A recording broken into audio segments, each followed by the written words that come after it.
Hello, જય માતાજી. કેમ છો બધા? તો ફરી પાછા આપણે આવી ગયા છીએ આપણો નવો વ્લોગ લઈને. તો આજે જો આપણે સવારની શરૂઆત થોડીક લેટ થઈ હતી, કેમ કે વરસાદને લીધે 2 દિવસથી વીરાબાને રજા છે, શુક્ર શનિ 2 દિવસ. એટલે કાલે તો ટાઈમે ઉઠી ગયા હતા, રજાનું ખ્યાલ નહોતું, સવારે રેન ખબર પડી. એટલે આજે તો ખબર જ હતી ઓલરેડી કે રજા છે, એટલે લેટ સુધી સૂતા હતા. તો 8 વાગ્યા બાજુ ઉઠ્યા બધા અને જાગ્યા અને નાસ્તા પાણી કર્યા. એમાં જો અત્યારે 10:30-11 જેવું થઈ ગયું હતું. તો પહેલાં મેં કીધું લાવો ફટાફટ આપણે રસોઈનું જ પતાવી દઈએ, પછી બીજું બધું કામ ઘરનું ફટાફટ કરી નાખશું. એટલે ઝાપટ ઝૂપટ બધે અડધું મમ્મી કરતા હતા, અડધું થઈ ગયું હતું અને ખાલી એક કચરો વાળવાનો જ બાકી હતો. પોતા મારવા તો આપણે આંટી આવે જ છે. તો પહેલાં ફટાફટ આજે શનિવાર છે એટલે જે લોકો વ્લોગ જોવે છે એમને ખબર જ હશે, અમારે શનિવારે અડદની દાળ જ હોય.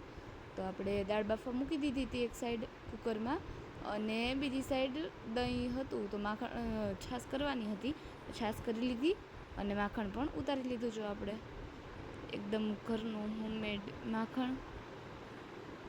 એટલે હવે જો આપણે માખણ ઉતારી લઈએ, પછી વાસણ ગોઠવીને એટલે ફટાફટ એક સાઈડ લોટ બાંધી નાખશું, અને પછી લોટ બંધાઈ જાય એટલે એને ઘડીક રેસ્ટ કરવા રાખી દઈશું. અને ત્યાં આપણે શાક વઘારી નાખશું અને પછી કરી નાખશું રોટલી, અને છેલ્લે થશે ફુદીનાવાળી છાશ. રોજનું મેનુ એ જ છે, શાક રોટલી છાશ. એટલે જો આપણે માખણ મસ્ત એકદમ આપણે ઉતારી લીધું છે. સાઈડમાંથી ને બધેથી એકદમ સરખું માખણ લઈ લેવાનું, અને જે એક્સ્ટ્રા છાશ હોય એને પણ આપણે કાઢી લેવાની. એવી રીતે આપણે બધું માખણ એકદમ સરસ રીતે ઉતારી લીધું છે. જો છેલ્લે તો આવી ઝીણી કણી જેવું તો રહી જ જાય, એટલે આપણે ફટાફટ માખણ ઉતારી લીધું છે. આપણી છાશ થઈ ગઈ છે તૈયાર, તાજી એકદમ છાશ, અને માખણ પણ આપણે ઉતારી લીધું છે. અને પછી જો ફટાફટ આપણે વાસણ ગોઠવી લીધા છે. વાસણ ગોઠવીને એક જે લોયું વઘારવાનું હોય, શાક વઘારવાનું, એ બહાર રાખ્યું, બીજા બધા અંદર મૂકી દીધા. અને લોટ ચાળી લીધો છે, એની અંદર આપણે મીઠું અને તેલ એડ કરીને પછી ફટાફટ થોડું થોડું પાણી નાખતા ગયા અને લોટ બાંધી નાખ્યો. આજે ભાત થાય એટલે ઓબ્વિયસ છે, લોટ તો આપણે ઓછો જ બાંધીએ છીએ. ભાત પણ એક સાઈડ પછી આપણે પલાળી દીધા હતા, અને ડુંગળી સુધારાઈ ગઈ હતી, ખાલી ટમેટા બાકી હતા, એટલે પછી ફટાફટ આપણે ટમેટા પણ એક સાઈડ સુધારી લીધા છે.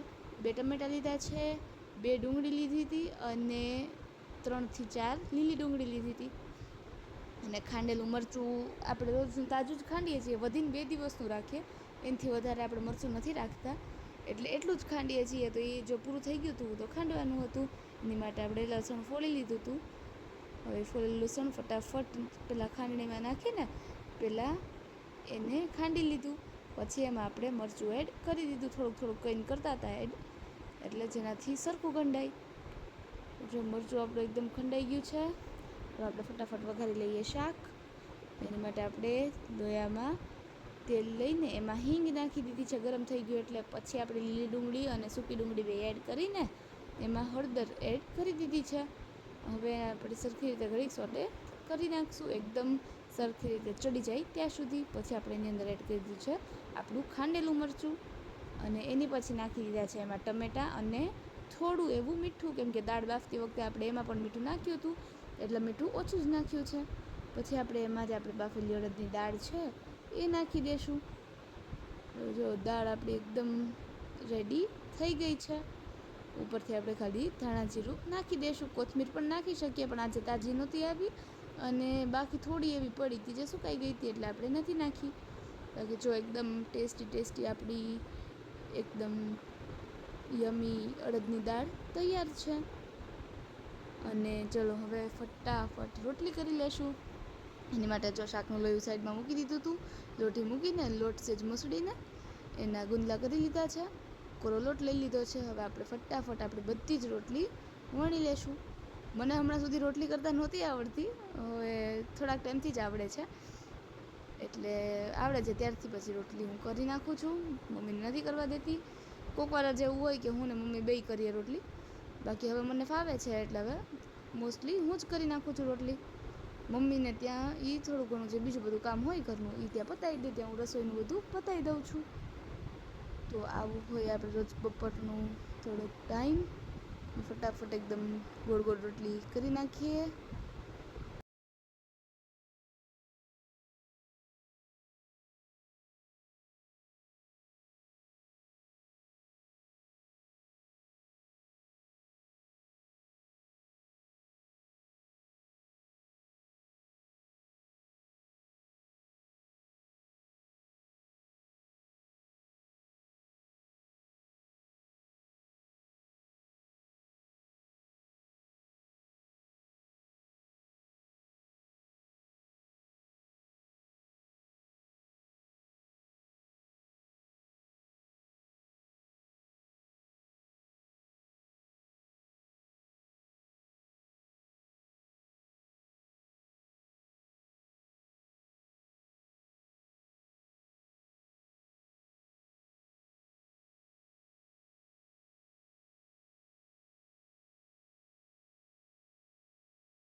બસ હવે આપણે આ છેલ્લી રોટલી બાકી છે.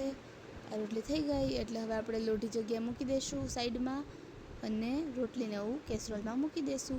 હવે જો બધું જ કામ પતાવીને હું બેઠી ગઈ હતી વીરાબાને રેડી કરવા માટે. તો મારા આંટી છે જે ઘણા ટાઈમથી મેકઅપ ટ્યુટોરિયલ માટે પૂછતા હતા, તો સરખું તો નહીં પણ એકદમ નોર્મલ જાવ મેકઅપ જે હું કરું છું એ હું દેખાડી દઉં. હું તો નથી કરતી પણ બીજા બધાને કરી દઉં છું અને મારા ઘરમાં બધાને બહુ ગમે છે મારો મેકઅપ. તો જો એની માટે આપણે પહેલાં વીરાબાને ફેસ પર ક્રીમ લગાડીને પછી એમાં આપણે લગાડી દીધું હતું પાવડર. અને પાવડર લગાડીને પછી હવે આપણે એકદમ મિનિમલ સાવ એટલે સાવ ઓછો ન કર્યો એવો જ લાગે ને એવો મેકઅપ કરશું. હું તો હજુ સાવ નથી કરતી. આ અમારે મેડમને તો લિપસ્ટિકને એવું કરવું બહુ ગમે છે. એટલે જો આપણે પાવડર લગાડી દીધો છે. હવે પાવડર લગાડીને એક તો એને પાવડર લગાડવો છે જઈ ન ગમે અમારી વીરાને. એને નફરત છે પાવડર ને કાજલ ને એ બધી વસ્તુથી. એને ખાલી એક ચાંદલો અને લિપસ્ટિક બે જ ગમે, આઈ શેડો ને એવું જ. તે પાવડર ને એવું કરવું એને સેજે નથી ગમતું. તો એ તો જો અત્યારે મોઢા બગાડતા બગાડતા કરવા દીધું થોડું ઘણું. પછી આપણે જો પાવડર લગાડીને એને લગાડી દીધું છે મસ્ત મજાનું કાજલ. જો બે આંખમાં સરસ સરસ કાજલ. એમાંય તે પાછા નખરા એવા કરશે ને આંખ ઘડીકમાં બંધ કરી દેશે ને સરખી નહીં ખોલે ને એવું બધું કરશે.